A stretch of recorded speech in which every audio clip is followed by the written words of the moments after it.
Ever seen creatures that look like they crawled out of someone's half-forgotten daydreams? Francis Upritchard's work does exactly that. It teases your sense of reality, fusing tangled myths with playful distortions. Her art is a surreal invitation to question what you think you remember. Francis Upritchard is a New Zealand-born sculptor known for her focus on memory, process, and meaning. She graduated from the Elam School of Fine Arts at the University of Canterbury in Christchurch and moved to London in 1998. She won the Walters Prize in 2006 and represented New Zealand at the 53rd Venice Biennale in 2009 with her project Save Yourself. Before we plunge into Francis Upritchard's world of half-forgotten dreams and mischievous forms, tap that subscribe button. When Francis Upritchard arrived in London in 1998, she lived in squats in East London. These places were home to artists, musicians, and outsiders who rejected traditional paths. During this time, she co-founded an art space with fellow artist Luc Gautelier, organizing exhibitions in unconventional settings. Francis Upritchard relies on imperfect recollection rather than reference images. She sculpts human bodies, animals, and extinct creatures in ways that allow distortion or error to guide the final shape. This recalls how 19th century paleontologists often reconstructed dinosaurs from minimal fossil evidence, producing speculative displays. Francis Upritchard believes our sense of the past is always incomplete, so she treats flaws in memory as part of the creative process. She has explained that she enjoys seeing how a remembered shape differs from any real-world model. Cognitive research on memory shows that every time we recall an event or image, we alter it in small ways. Francis Upritchard turns this tendency into an advantage. Instead of striving for accuracy, she highlights the way personal history and imagination merge. Each sculpture becomes a record of how memory can stray from the observed world. Many of Francis Upritchard's sculptures look more like puppets or husks than realistic figures. She has described them as costumes waiting to be animated rather than complete individuals. Traditional figurative sculpture often suggests a sitter or a known person, but here identity is kept vague.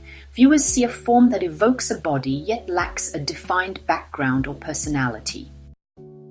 This approach can evoke old puppet traditions. In some European theatres, puppets with minimal facial details allowed audiences to project emotions onto the blank surface. Francis Upritchard's works share that sense of openness. Poses or gestures may hint at an internal state, but it remains ambiguous. When these sculptures appeared at the Barbican in London, some viewers noted their unsettling quality.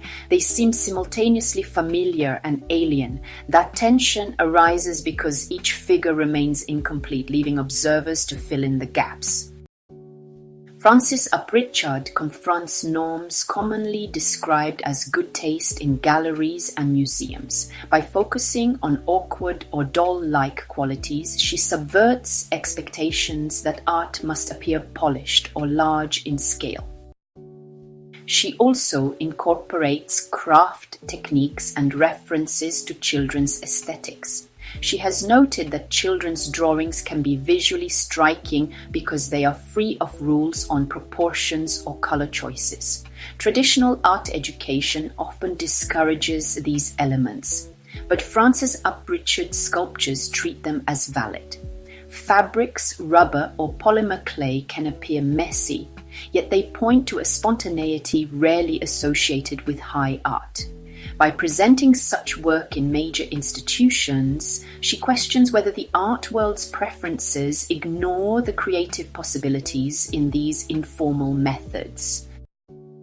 Small, quick pieces allow Frances Upritchard to capture immediate ideas. She has explained that she sometimes creates a figure in a matter of minutes or hours, preserving the raw impulse behind it. Larger sculptures demand planning, more materials, and occasional engineering solutions. She has worked on large projects such as towering figures for the Christchurch Art Gallery, but those involve lengthy processes and a team to produce them.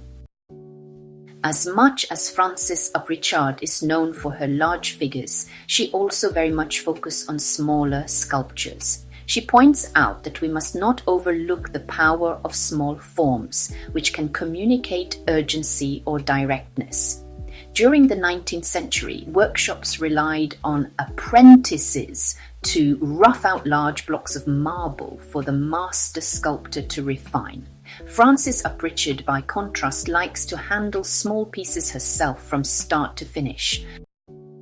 Frances Upritchard frequently uses rubber because it transitions from hot and pliable to cool and rigid very quickly.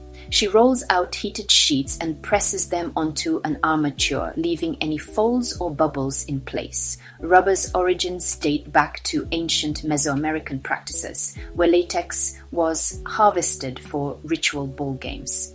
By the 19th century, vulcanized rubber had industrial applications. Frances Upritchard takes a spontaneous approach, treating rubber as a medium that guides her as much as she guides it.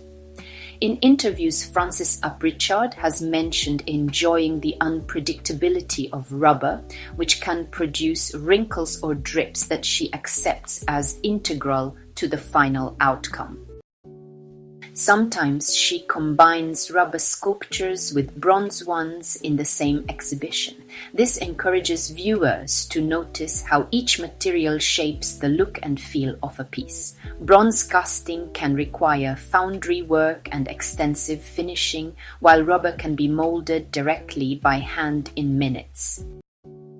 Medieval wooden sculptures, Netherlandish paintings, and Venetian frescoes show up in Frances Upritchard's work as points of reference, though she does not try to replicate them exactly.